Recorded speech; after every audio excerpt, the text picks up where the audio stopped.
Good afternoon and welcome to Take the Lead. I'm your host, Marc Seal, and it is Thursday, 3 o'clock. Stoked to be here, as always. I hope you guys are stoked to be here. Although, you know what? You probably wouldn't be if you weren't. So thank you for showing up today. We're going to have a great show. We're going to really jump into part 2 of what we did last week. However, that said, we always have new viewers. So what is Take the Lead? Take the Lead is a live, fully interactive guitar show that we do every Thursday, where we talk about guitar and pedals and recording. We play videos that you send in or videos that we find inspiring. We have you guys tell me what you want to see later on in the show in our You Take the Lead segment, where you will answer a poll question that comes on your screen. So when that comes up on your screen, go ahead and answer that, and that'll tell me what I'm going to do after the break.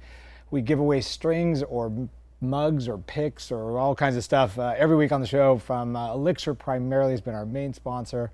Every now and again, we'll throw in some other things from Taylor or G&L or whoever. So, quick intro. That's pretty much it. Take the lead. Interact with each other. That's the most important part. Interact in the chat room and send your questions and comments out here. I will read them on the air. I will answer them to the best of my ability. And with that, let's jump into Take the Lead. It does start now.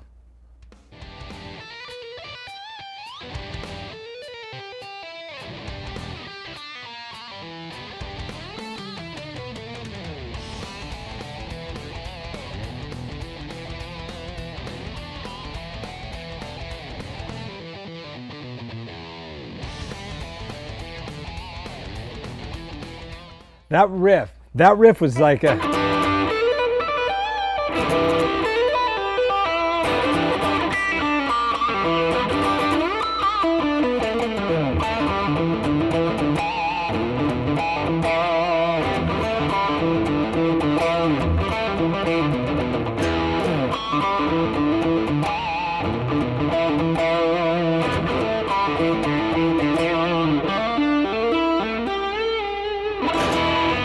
Such a fun riff. I wrote that, gosh, so long ago. That was probably late 90s, and I haven't played it in forever. And every week I hear it on the show, I thought, you know what? Maybe I'll figure out and see if I can still do it. So that's pretty much it. A song called Ibanez Boogie from my Transformation 7 record. Super fun. Anyhow, today, what are we doing? We are doing our effects part 2. Last week, we kind of got into the FM9. We talked about some different effects on there and basic signal paths, so we're not going to rehash that, but we are going to look at 3 different effects today, and we're going to build them together. I haven't really prepared for the show in terms of I did not preset and make a patch. I want you guys to see my thought process as I go through and do it, because I know the videos that I learned the most from on YouTube are where people walk you through step by step. So we're going to do that on today's show. The effects we are going to do is going to be a tremolo. We're going to do a rotary speaker and a whammy pedal, which is, they're all fun, they're all cool, and we'll kind of give that stuff a shot. But during the show, if you have a question, something you specifically want to see, or have a question on something I'm doing on the computer, you can go ahead and ask that, and I will, of course, answer it, and we could just mess around. This is one of my favorite shows to do, is playing with this, because honestly, this is what I do. If I'm in my studio in between lessons, or when I just want to create, I will often just sit and create sounds before I ever write any music. It's just fun to play and try to come up with a sound that is inspiring. So that's kind of what we're going to do today. We're going to do picture in picture, so let's call that up so you can see my FM9. Here you see it's September 7th, 2023, so you know we're actually really live. And this is just a basic blank template of what I would normally use. Quick overview, I just have my input over here. To the left it says N1, that's where the guitar signal is coming in. Then we go to our volume pan pedal. That's this pedal down here. I don't know if you can see it or not, but I've got a pedal down below. And that's my volume pedal. And that's what that particular parameter does there. Then I've got my drive pedal, which we can turn that off for now. Regular amplifier into a cabinet, and then my chorus is turned off, delays off, my other delays off, my reverb is on, but we'll go with even less so we can really hear the effects that we're working with. So that dry that out a little bit. And then here is my looper. And here's the output that goes to you guys. So that's basically the signal path. So today, the first one we're going to talk about is tremolo. And again, tremolo, we talked about last week, modulation and tone pedals that are real time, meaning you hit it and you hear it immediately. Those typically you put in front of the amplifier. Any time-based effects, whether it be a reverb or a delay, you want to put after. So you'll notice here, I probably should have my chorus over here to give the example accurately. So the chorus is in front of the amplifier. But notice my delays and my reverbs and my recording looper are all after the amp, because that's the fully processed sound. And that way we don't distort the reverb or distort the delay or anything like that, or shape the sound of the reverb or the delay by going into the front of an amp. Now, a lot of people will do that because traditionally speaking, when you go into a regular amp, if you had a pedal board and you have a reverb on your pedal board and there's no effects loop on the amp, you have no choice but to go directly into the front. Or people will use spring reverbs that are in the back of the amp. You just use the reverb that's actually on the amp. So there's other ways to do it, but primarily speaking, this is how I like to run it. And it gives me the ability to have stereo for my verbs and my delays, and you just have a much thicker sound, especially in today's world. We're all playing through in-ears and we're playing through, you know, big PA speakers that are in, big PA systems that are in stereo. It's nice to capitalize on some of those features, but also primarily for recording. So it's all good stuff there. So the first one we're going to talk about, I think it was tremolo, is what's first up on the list here. So we have just a basic clean sound, and what a tremolo is, it's just a modulation that's taking different types of filters or whatever and really just making the volume go up or down with different rhythmic patterns. And you can kind of play around with how much it does that and how deep it is and all those types of things. We'll explore that. But there's a lot of songs that use tremolo. A lot of amps have tremolo built into them. It's not a pitch thing. That would be vibrato. They're like a Vibrolux that's got a vibrato. That's actually changing the pitch a little bit. Tremolo is more changing the volume, as you'll see here. So what I do is I go to this empty block right here, and I'm going to the front of my amp because I don't want to, it's not a time-based effect, so I'm going to do that. I'm going to come down to Tremolo Panner, and there's our pan trem. So the first thing I'm going to come down is, what do I want? Do I want panning or optical trem or harmonic trem? I just want a regular tremolo pedal, which I have queued up right here in the effects type. So a lot of these blocks will do multiple effects. It just depends on which one you select for that block. So we are going to start by talking about what our controls are here, what parameters we can deal with. We have rate, and just like chorus or other pedals, whenever we talk about rate, we're typically talking about the speed of something, how fast or slow it's going to go, the rate of it. Our depth is typically how deep are we going to go into that sound or into that effect. And then your level and your mix, typically that's saying, okay, well, how much effect to your natural signal are you going to have? So you have your regular natural signal, how much effect do you want to add to that? So in this case, our level is just at 0. We're keeping everything just kind of stock right out of the gate, and then we'll play with a couple of these parameters here. So I'm going to go ahead and turn it on, hit the space bar. You'll see it lights up green. Now up here, it's engaged. And right out of the gate, you can hear it making a lot of sounds going back and forth. Let's do something, let's do a triangle. So we're going to go with something not very deep, and let's speed it up a little bit. Let's start here. That's kind of your traditional sounding.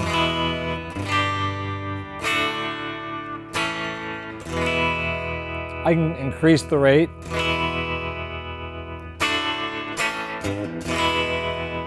So you can hear the speeds up. Now, if I keep the rate kind of high, listen when I bring the depth in.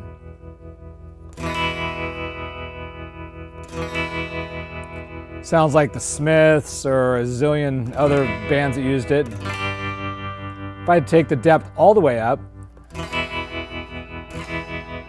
but you can notice with the wave type, the LFO type, which is a low filter oscillator, that triangle gives you kind of a smooth sound.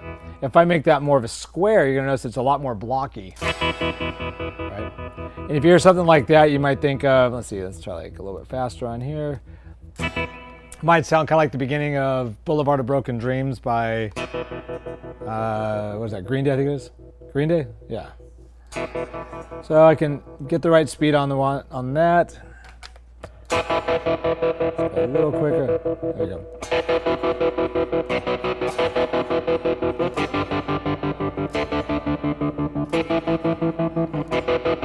Might be a little on the fast side, but you get the idea. So.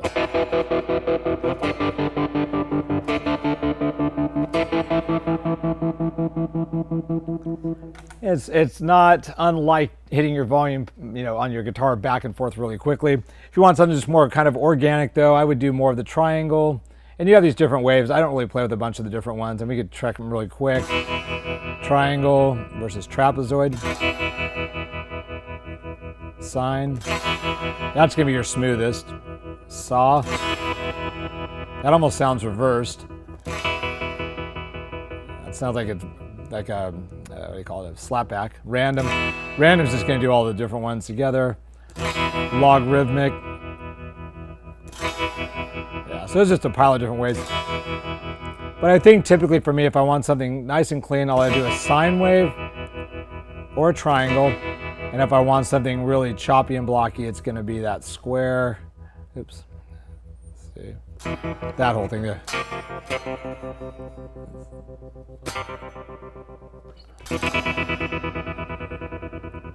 Smooth that out, bring that down.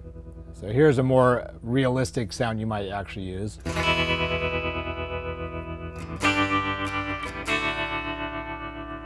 Even less there.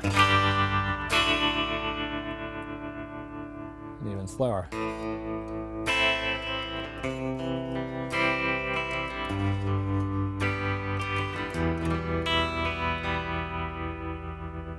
So that's your basically your tremolo setting. It's a cool pedal. You can do a lot with it as far as getting creative. How much or little you use is completely up to you, but it's really fun to plug in a trem pedal and just start turning knobs and playing with it, hitting chords, see what it sounds like, come up with the riffs you think might be kind of fun to play around with. So there's that. Any questions on that? What do we got going on? I should probably check in with you guys. So Jeff thought the intro was very Van Halen-ish. Right on. Yeah, it was definitely more Satriani rip-off for sure, but I was super into Steve Vai and Satriani in those days, and I was trying to write my own versions of their songs. From Jeff, you've never tried a whammy pedal and solves many tuning issues. Yeah, I guess it could technically, it depends on how you'd set up for sure. But I think what we're going to find is it's pretty drastic from low to high. We're going to do, I don't know, octave or 2 octave. We'll play around with that in a minute. Throwback Thursday, Chad. Wait, what? Playing an amp today or direct? Still direct through an amp modeling on the FM9. And let's see what we got. CCR, yeah. That's a... I think that's what the riff is, something like that. Good stuff. And from Beck, what is the difference between a locking and floating tremolo bridge? So we're talking about, when we talk about a locking tremolo bridge, or typically it's called a fixed tremolo, where it's actually attached with 4 bolts and it doesn't move at all. So if it's fixed, that's what we're talking. If you're talking locking, there's a couple of different ways the nomenclature is a little bit interesting or vernacular for this. If we're talking about a locking where you actually have a nut up on the top here that locks the strings into the nut of the guitar as well as into the tremolo system, that's a locking trem system. Floating means you're on 2 posts. So the trem is on 2 little posts and it can go up or down. So you can go both directions. You can pull back, make the notes go higher, or you can dive bomb. If you have it so that it's not floating, typically it just goes back to your set position where it's on the body of the guitar, and the only direction the tremolo can go is down. Now we're talking about tremolo bridge, we're talking about whammy bars and all that, different from the pedal that we're talking about, whereas here we're talking about more of a volume thing, whereas on the whammy bar, we're talking more about a pitch thing. A tremolo bar would almost be better called a vibrato bar, right? Because it's doing more vibrato, it's doing more pitch related stuff. So that's a little clarification there. All right, back to our FM9 edit. Let's check out a rotary speaker. So a rotary speaker, what that is that's where you plug your amp in to this big box. It's got, a lot of times it'll have a bigger speaker for bass, and then it's got a horn, like a bullhorn that's spinning in a circle. It's called a Leslie. Leslie was the ones that made it famous. I don't know if there's other brands or not. I've never really heard of others that I know of. With the Leslie is where you can control the speed of this horn spinning, and it's in an enclosure. So when the horn's spinning backwards, you're getting this muffled sound, and when it comes around to the front, it gets bright, and it's just doing this speed that you can control, letting the highs out at certain speeds, and it creates a very interesting sound. A lot of songs have used it over the years. I'm gonna do one thing really quick. I'm gonna turn this up here so you can hear me a little better. There we go. Do my own sound today. How's that? All right. All right, so the rotary right now, it's not on, but let's see what we have for the parameters for a rotary. So down here, you'll see that just like the last one, we have rate, but instead of depth, we have drive below it. That's going to give us some overdrive. A lot of people like to put a little bit of like an overdrive distortion type sound, or where it just sounds like everything's kind of breaking up. And then you have a lot of parameters here. We're not going to get into most of these, but mic spacing from the low to the high, or where they put the mics, and the rotor length. And there's a lot of stuff that if you're super geeky, you can get really, really into the weeds with this. But traditionally what you're going to do is you're going to use it kind of at face value, control the speed and control the drive if you want, and then your mix into your natural signal. So here I'm going to turn it on, see where we're starting at. Okay. Now stereo spread, let's move that up to 100 today. And let's slow the rate down. Okay. A little low depth and a little high depth, so we're going to make it a little more pronounced. And then the thing I want to do here, let's add some drive, see what that sounds like.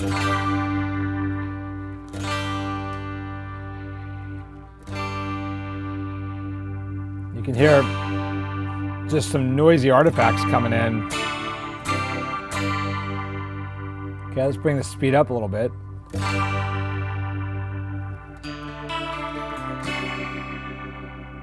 Okay, next what I'm gonna do is I'm gonna right click on here. I'm gonna take my pedal number 2 and I'm gonna have this be our speed. So let's take our slow speed, make that maybe there, and put our high at like 8. Let's see what happens here. So now what we'll see is if you see my pedal down here, it's going slow. Watch the number on your screen here.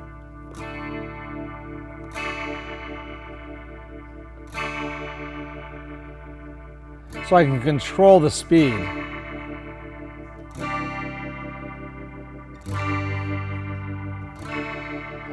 Then the other thing you control on here that's kind of neat is you can say, well, how fast do I want it to update? Do I want it to update immediately? So right when I pull the pedal back, it goes back. Let's make this more dramatic. Make that more dramatic. And then for our mix, let's go 100%, see what it sounds like for all in on this thing.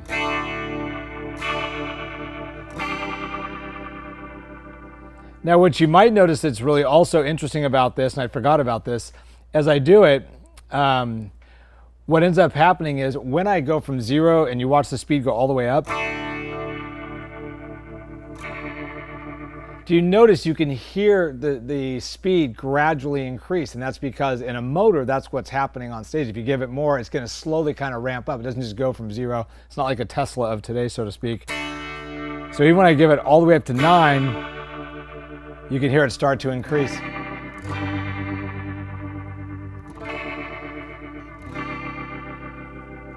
So what I would probably do in something like this is I would give you my range, because I know it's going to lag a little bit going from slow to fast, and I would make my range probably significantly smaller. I'd have it update either medium or fast so that whatever my foot's doing, it's going as quick as possible. But then what's going to happen here is as fast as it's going to go faster, it's going to do it at its own speed. And you're going to hear it speed up. Add a little distortion to that. So think about like Peter Frampton, right? If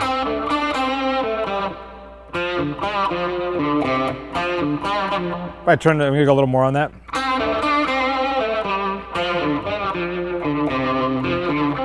Try to figure out what,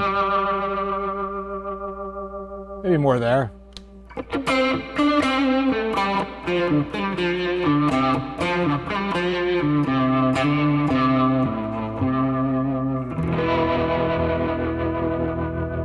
It's a great sound. Fun effect, I don't use rotaries much. I've used it in a couple of my songs over the years and definitely in a handful of concerts I played where it required it. Something that I think, in fact, think about it, I'm not sure if it's on Lucy in the Sky with Diamonds though. Could be. Let's see.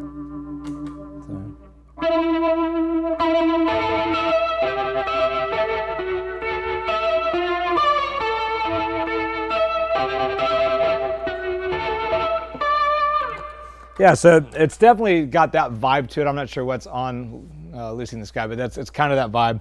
So again, that's called a rotary speaker. The hardware version of it's a Leslie speaker cabinet, and again, it's just a spinning, looks like a bolt horn type thing.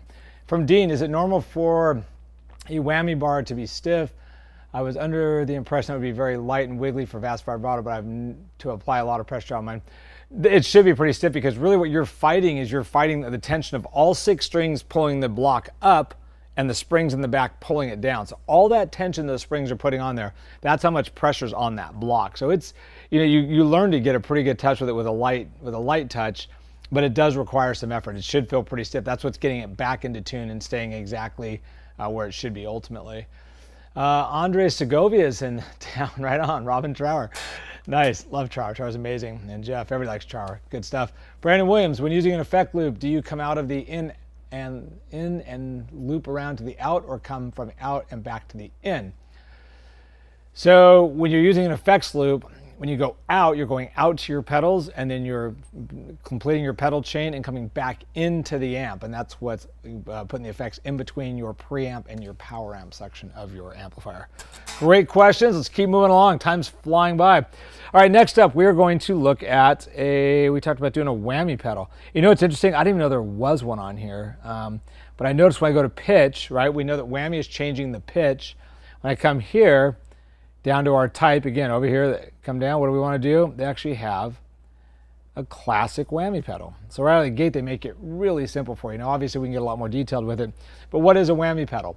A whammy pedal is going to utilize one of our pedals. We're going to program it for our secondary pedal here, and we're going to basically control it so that we can take whatever note we're hitting on the guitar and pitch it to whatever note we want to pitch it to. And we'll look at the advanced one. I've never even looked at this section of the FM9, so if we have time, we'll look at the advanced section also. But let's get a basic understanding of what's going on here. So right out of the gate, we'll do the Rage Against the Machine type of whammy pedal, because I know people like that a lot. And what that is that's going to be where we're going to take the signal up 1 octave. So here's a regular note, and then if I control it up, I'm now playing an octave higher than I was. Now that's hard to do it with the mouse, right? But if I right-click on here, and I reassign my pedal 2 to that, so now my pedal 2 is going to control that. Again, if you get a camera shot of my foot, what you're going to notice is as I bring my foot forward, we are going to hear the note go.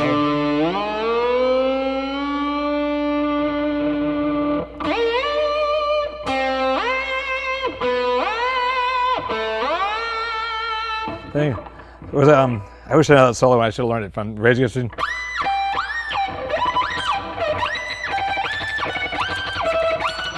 Something like that. He does something where he hits a note and then goes higher. That's how that's happening on that. Or you think about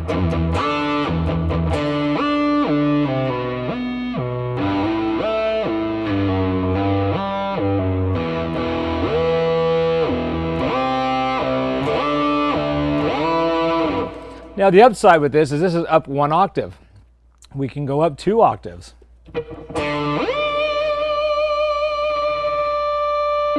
There's 1 octave, 2. This just says up 1 octave, down an octave. So here's a low octave.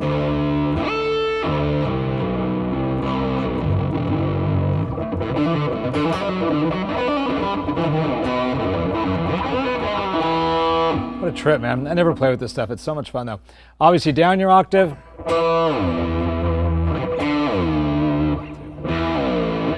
Oh, wait, let's see, we go up. Now I'm just geeking out. So okay, so what I'm realizing now is they don't have individual steps. So I bet that's what our advanced whammy is probably going to have. Is probably do individual pitches. So let's see what we have here. So let's go. Is this a major third? So it's up 4 half steps, which would be a major third. Exactly what it does. So now if I mix it 50-50, let's see. So if I hit an open A and I bring it in, I should still hear the A and I should hear a third above it. This should make it sound like a major chord. I've never done this, by the way. It's almost like a B bender. You know, you could do even like a minor third to a fourth. Like Total Country. Or go from a second to a fourth. Actually, we would totally. Turn off the distortion. Check this out. I've never done this. It's super cool. And I can control how loud that second note is. So if I make it, you know, see.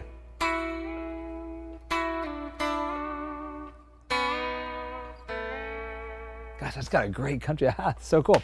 So there you go. Advanced whammy. You can actually do individual pitches. And I'm just going literally from the root to a third. And when it says number 4, it's actually a major third because a major third is 4 half steps. So you're talking about how many half steps are we going up on that. What else do we have on that? Is there any other whammies classic? What's this? Yeah, I don't even know what that is at all. See, this is where you just go down the rabbit hole of sheer funness and, ooh, a virtual capo. All right, let's check that out. So a virtual capo, say I want to detune. Let's go 0. Am I boring you guys? Because this is like so much fun. Okay, I'm going to make a virtual capo. I'm going to take us down 2 frets. Holy smokes, I didn't even know that was on there either. So now, let's go up 2 frets.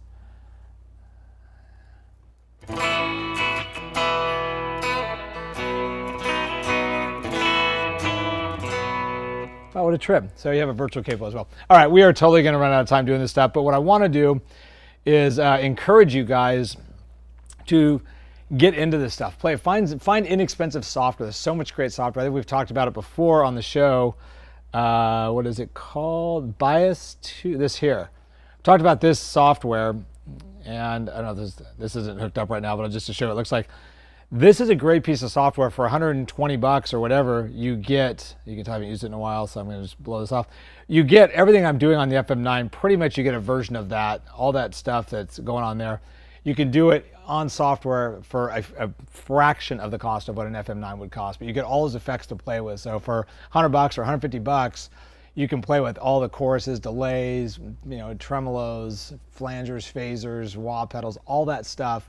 By way of software. So it's really a good way to go to figure out ultimately, being able to get your hands on those effects and figuring out ultimately what it is you want to use in your rig. What sounds do you like and what would make for a great analog pedal board as well. So there's a lot of upside to this digital world of having all these different effects.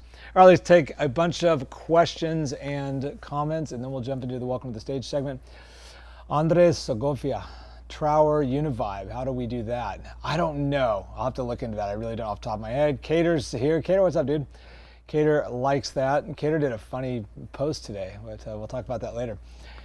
Chase says it's nice. He's having fun. Leonard Cantor, can you duplicate a Clyde McCoy wah? Well, let's see. Let's go to our wah pedal up here. We'll do that really briefly. So if I go to the wah, select wah 1, and go to the Clyde, which is right there. So I'm not sure what more I would have to do to it to get the sound you're going for, but this is what that sounds like if I throw that hooked up to my pedal too. Let's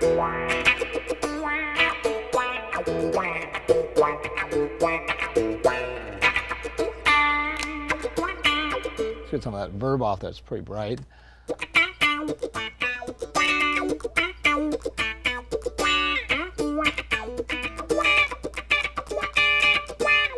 So yeah, I mean, it's a great sounding wah, and as you go through any of them, you could try all the different iterations of them. They've got the Crybaby, Fractal Audio System has their own, you got your Funk, you got the Vox stuff. So yeah, you could pretty much get in there, and if you want to duplicate, I don't know about the McCoy part, the Clyde, I think you're talking about the Clyde McCoy wah is what I'm thinking of. Maybe I'm super wrong. Anyways. Brandon Williams, I like to use all 5 springs on my tremolo block. I would use all 5 springs if I'm locking it down because I want to stay in tune because I'm doing altered tuning. So what we're talking about there is a tremolo can move. If we have springs in the back of it, in this case I have a fixed tailpiece, so this one doesn't have it. But having the 5 springs throws it a lot of pressure on it, keeps it really solid so you can't bend notes and have the come up a little bit and make the other notes go flat. So that's a good way to go. Good call on that, Brandon. And there's nothing wrong with geeking out. I do it, yeah, it's easy to do it. Even with the, talk about the Fender Mustang GT100, you geek out on that thing. That's got a lot of great stuff in it. And let's see, from Chad said, that's why I went to a small tube amp with built-in reverb and just used a delay and chorus pedals, sometimes a Crybaby wah up front. Yeah, that's a really great way to go, and obviously it's a very tried and tested way to do it, because that's how it was done from the beginning of time. It's just now that we have the ability to have a lot more amps with effects loops in it, and we have a lot more stereo effects, and we have more digital stuff, we have a lot more options, just like everything else in this world. All right, so what do we got from Jamie? Is there a huge difference in terms of sound playability between short and versus a long whammy bar? I've never played really, I mean, I've played with short ones, but never, to me, I don't have the same control. I know some guys like them. I think that's just something you have to try, and you can let me know what you think on that.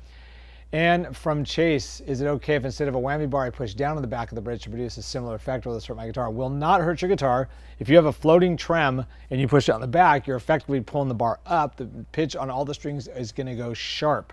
So the main thing with a regular traditional whammy bar is you're more times than not you're going slightly down and letting the springs do the work. Here, if you're pushing down, you're going up. The only thing, if you do it too far, you could put more wear and tear on your strings. You might break a string or two, but that's about it. And I think that's about it. I found a Welcome to the Stage video, and I was just kind of going through flangers, phasers, chorus, stuff that we all should know. And so there's a video by a guy named Leon Todd. Thought it was kind of fun. It's just about maybe 3 minutes long, but it's just going to give you a quick demo of the 3 pedals back to back. So he just kind of clicks through analog pedals, and you get an idea what each one of these does, because a constant question that comes up is flanger, phaser, or chorus, which is which. If you listen to Purple Rain, or if you listen to Message in a Bottle, or if you listen to different songs, which one is it? Because they all are modulating, and they all are creating kind of a phaser effect. They all do it with basically delays, really fast delays and stuff like that. So it's way more engineering than I can get into, other than a flanger when you hear it. It sounds like a jet for sure. It's got that whoosh sound. Phasers are more smooth and kind of mild. Choruses are more shimmery and clean. But rather than me tell you that, listen to them and see what you think.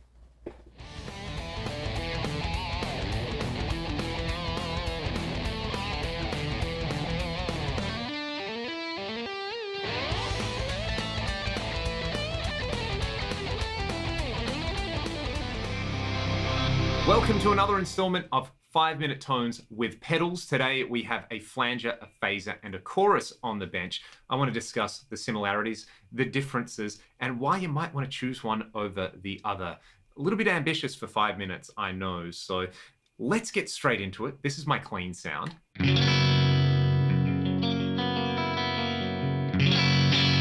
This is the Past Effects Elastic Mattress. It is a flanger based on the iconic 18-volt electric mistress from the 70s. You've got 4 controls, one for blend, one for color. Color is a feedback control. And then we've got the rate and depth of the effect. Depth is called range on this particular pedal. The Cyclone phaser from Crazy Tube Circuits, I'm going to park on the phase 90 settings. So we've got mix, feedback, which I believe isn't active on this particular mode. I've got it turned down nonetheless. I've got speed and depth on there as well. And on the Analog Man mini chorus, you've got speed, depth, and again, a mix control as well as this little 3-way switch. The 3-way switch is in the up position. So they're all modulation effects and they all have an amount of wobble and a kind of depth of wobble about them. So you got the speed and you got the depth on there. The chorus and the flanger both achieve this wobble by modulating delay lines. The flanger adds feedback to that delay line and generally uses a much shorter delay time in there. The phaser is actually a series of all pass filters connected in series and modulated. So it's got a different vibe going on. Let's just hear where I've got them set. This is kind of my personal preference for each style of effect. We'll hear it clean and then we'll hear it dirty. And I actually prefer each pedal set slightly differently for clean and dirty tones. Anyway, let's go.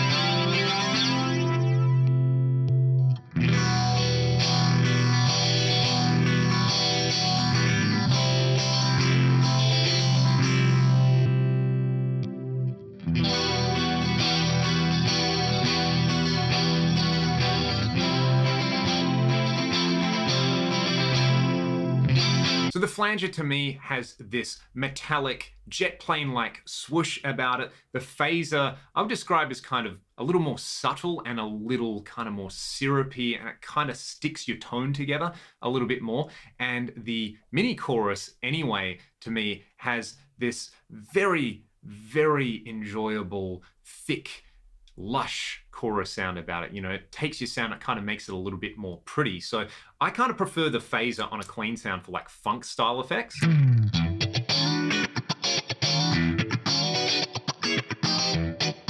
prefer the flanger on things where I'm kind of strumming and I like a slow rate on there so it can give me that big metallic swoosh over everything.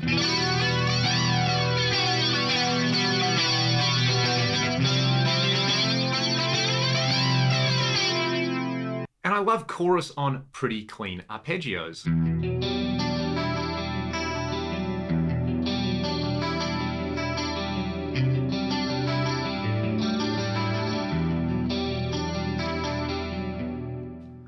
All right, well, hopefully that helped you guys out a little bit, at least, again, what your whistle on, what these effects are capable of, and what they sound like. That's kind of the goal there. And I am noticing that you guys want to do Nobody's Fault But Mine. That's kind of a twofer, which is great because there's a couple of different effects we have to put on that one that make it really fun to do. So why don't we jump right in with that. Nobody's Fault But Mine, if you don't know the song, it's a Led Zeppelin song. Starts out with this just searing guitar sound, which I love. Got some cool drums, opening stuff. So what the riff, you just hear it just straight up the way it is just that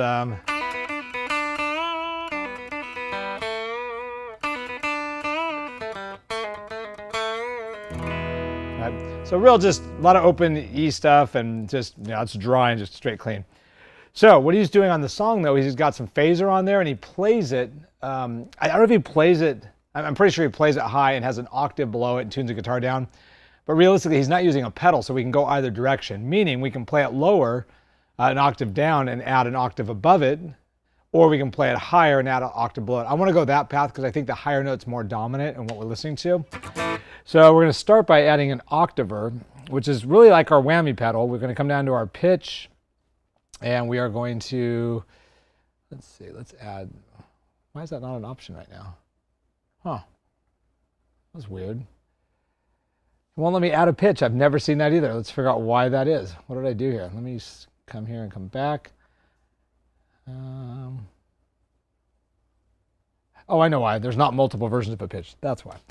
All right, so there's our pitch. And what I'm going to do is I'm going to use it as just an octave. Let's see, quad, chromatic, what do we got? Let's see the most logical version of this right here. I could do the whammy. Let's see what the octave divider does. So that's giving us our octave down, which is pretty much what we want. So here you can hear the high note, and then I add the octave below it. Okay, and so that let's see, one octave divider, that's good, okay. Let's see, is there 2 octaves going on? Interesting. All right, so we're not gonna listen to the 2 octaves down. I realized, okay, so what's going on here is, gosh, that's cool too. You can pan 1 octave to one speaker, 1 to the other. Let's try that. The heck. So here we've got 2 octaves, 1, and 1 should be in each speaker at that point. But that lower one's gonna be just too much. It's just gonna muddy things up. So I'm going an octave down. Next, let's add some distortion. So there's our octave, and I don't think there's quite that much, so let's bring the octave down. Let's do like 75% level. There we go. As far as the reverb goes, it's definitely a little more wet. So let's go with, let's see what we got for a reverb here. Let's go, wait a minute, come back, shoot. Let's try that one more time. So I kind of like that octave divider. I had not used that before. There, 75. Good.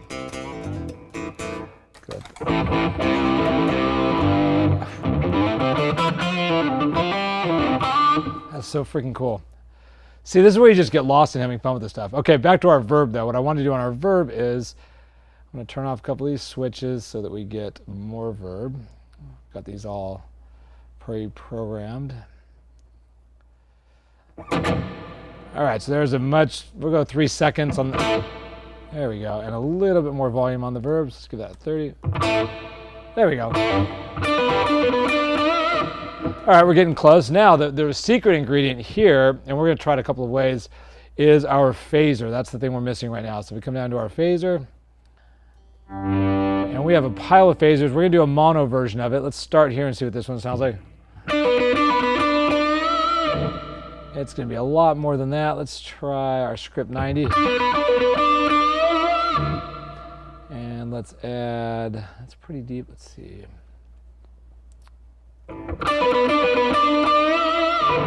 Let's increase the rate. It's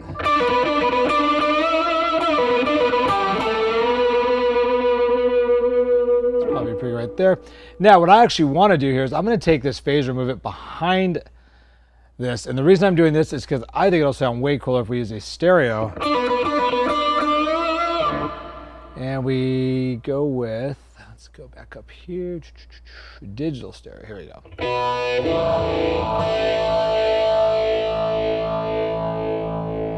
There it is, okay. Bring that up a little bit.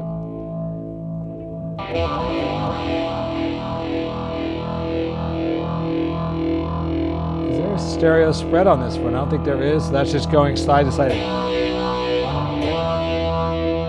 How cool does that sound? Let's bring that back. All right, so here's the sound we're going for. So we're looking at the riff.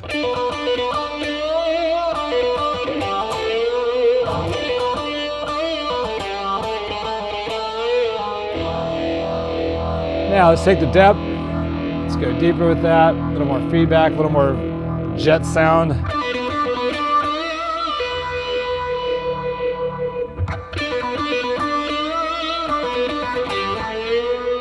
see what our other options are here.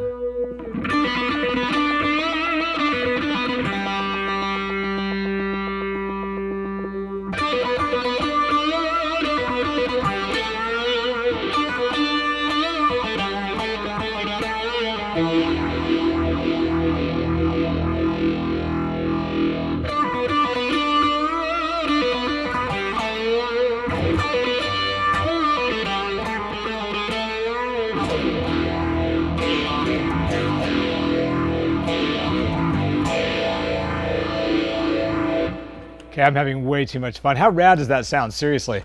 So getting into it, just building these sounds from scratch is just like, it's so much fun. You try to figure out how to get as close as possible to it, what effects are involved. The octave on there was epic. The phaser's super cool. Having that bigger reverb, so it's just got that nice full sound. It's just really a fun way to go. Let's do one last thing. Let's try that pitch thing the other direction. And let's see if we can do whammy. Let's go up an octave. And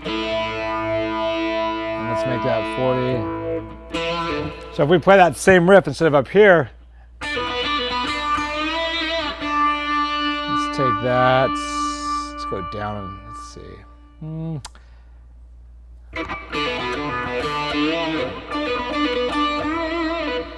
Yeah, I think it sounds better doing it that way, so never mind.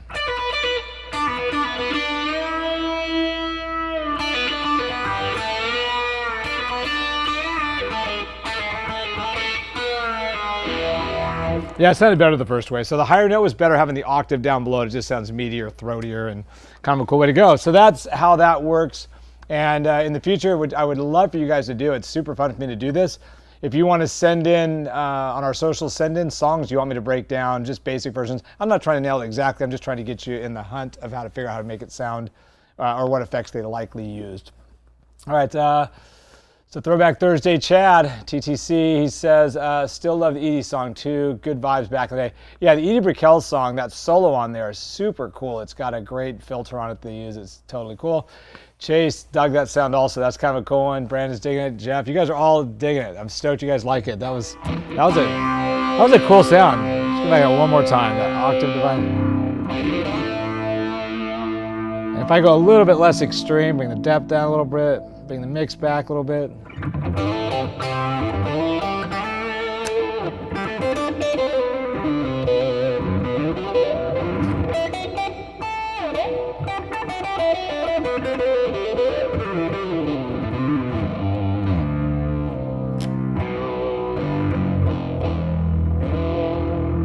That's just too cool. All right, a few more comments and we'll do our trivia for the day. From Chase, would you recommend getting a noise suppressor pedal to get rid of the stacked noise, or should I just get better pickups, cable interference? I always love noise suppressors if they don't interfere with the signal, meaning basically if I have it set so that if I barely touch the strings, it opens immediately, then I love it because it's just quiet. If I keep the strings quiet, everything's dead quiet. The second I play, the gate opens. There's a great pedal we've talked about on the show before. It's a TC electronic pedal, I believe. I can't remember what the name of it is, but it's a wonderful noise gate that works different than other ones because it actually has a loop on it also. And we can talk about that on a future show. But yeah, I think they're fantastic, but you should have good cables. You should have, if you're using single coil pickups, that doesn't mean they're not good pickups. That just means they're single coil and they're very loud and they're prone to noise. So that's something you have to just deal with. From Justin Hayes, do you prefer to add effects during the recording stage through the amp or during the mixing stage in post-production? Well, Justin, lately I've been doing both. I've been sending a raw signal into my Logic Pro when I record, and then I also have a setting that I use either with my Universal Audio amp stuff that I'm doing there or through my FM9. I'll record with the sound that I think is the sound, but definitely as far as delays and verbs, I typically don't track with those on if I don't have to. I love putting those after the fact because if you track with verbs and delays and there's not enough or there's too much, it's really a pain in the ass on the outside. So you don't want to, on the mixing, you don't want to deal with that. And next one, how far along in your guitar journey did you start tackling the different gear aspects like amps and pedals? I was pretty much an early adopter. I got an amp from my dad. I got an electric guitar when I was 11, and then I had my parents buy me a Boss delay pedal when I was 13, I think, for Christmas. And then I got an old beat up chorus pedal and some kind of a vibrato pedal. And anytime I had access to one, I would just kind of get into it because that was part of playing. You know, you wanted to have these different sounds. I know for me, early on, I boiled it down to the staples. What do I need? I need a clean sound, I need an overdriven sound or a distortion sound, I need verb and delay. That's it. Then if I get a wah pedal, cool. If I have, you know, a chorus pedal, that's wonderful. But those are all things, you know, I could do a gig with 2-channel amp and reverb, and that'd be fine. It's just all the other stuff's kind of gravy. So great question. Jeff, would whammy pedal be a good sub for slide? You know, maybe, depending on how you use it, there might be a cool way to do it. You know, if anybody would do it, I would look up Guthrie Govan. He's probably done it because he's so good at that kind of stuff. Although I think he just plays slide without a slide, but it sounds like a slide with his hands because he's a freak. All right, so let's do our trivia today. So the trivia is, who invented multi-track recording? So, who invented multi-track recording? It's a pretty easy answer to find, but it's interesting if you don't know the answer. So go ahead and do that. And while you're doing that, let's talk about social media. Social media is what's really giving us a lot of good ideas. It's giving us a lot of, it's just getting new eyeballs on the show, especially on the archives. People find the social media, go back and watch the shows after the fact. So if you can be part of that, that'd be great. You can follow us at Take the Lead Live. That's where we do all of our show for the week stuff. We film stuff. We filmed one today, a little Jimmy Buffett riff today. So if you haven't followed us on Instagram, do that at Take the Lead and share. If you have at all the ability to share what we're doing, please do, because if we share that, it's just going to get more cool people hanging out with us, and we'll have new people inspiring you guys, asking you questions. You guys will be all the rock stars because you're the locals and the originals. You're the OGs. So that's kind of cool. You guys can be like, you know, monitors. Okay, my personal Instagram is at Guitar Seal. It's very clever because I play guitar and my last name is Seal. It took a long time to figure it out. I think Seal guitar was probably taken, so I went with Guitar Seal. As far as our TikTok presence, this is for all FUGU shows. We have a bunch of shows they do here. You can check out TikTok as well if you're a TikToker, or as they do on Trending, a TikToker. And lastly, if you want to email us personally, you can do that at, I can't read it. This is like an eye test, man. The screen's super small today. So I'm not sure I can fly an airplane if I can't read that font. Shows@fugu.com. I got it. All right. Okay, we have a winner, and the winner for it, the trivia question is Jim. Jim won it. He knew that it was the guitarist Les Paul. He started multi-tracking in America. It was invented, and I think it was the early 50s. And then I know it was Ampex produced the first 8-track tape machine.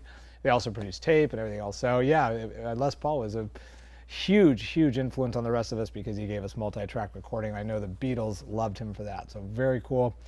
And with that, that is today's show. I have a gig tonight. I'm going to take off. If you guys have questions or comments during the week, please hit us up, socials or email. And plan on being back here next week as we take the lead again. I'll see you next time.